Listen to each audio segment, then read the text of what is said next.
మన దేవుడు రోషము గల దేవుడు. ఆమేన్. మనము రోషము గల దేవునికి పుట్టిన రోషము గల పిల్లలము. ఆమేన్. ఆమేన్. ఏ పిల్లలము? రోషము గల దేవుని యొక్క రోషము గల పిల్లలము. అయితే మనలో ఏముండాలా? రోషం ఉండాలా, లేదంటే పిరికితనం ఉండాలా? పిరికి వాళ్ళు కూడా పరలోక రాజ్యానికి పోరు.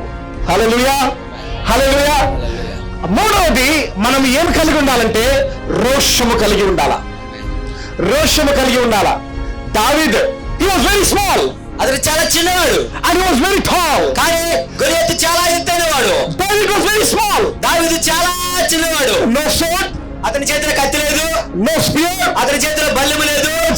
అతని చేతిలో ఈట లేదు. nothing. అతని చేతిలో ఏమీ లేదు. Just a shepherd boy. అతను ఒక గొర్రెలను కాచుకునే కాపరి. All he used to do is sing God's song, hallelujah, hallelujah, every day. అతను చేయగలిగింది ఏంటంటే ప్రతిరోజు కూడా హల్లెలూయా హల్లెలూయా పాట మాత్రమే. Very ordinary boy. అతను చాలా సాధారణమైన బిడ్డ. He was not even a king. అతను ఒక రాజు కూడా కాదు. He didn't even know anything how to fight in the war. యుద్ధం ఏ విధంగా చేయాలో కూడా తెలియని వ్యక్తి. But he had this రోషము. కానీ ఆ వ్యక్తికి ఉన్నది ఏమిటంటే ఒక్కటే రోషము.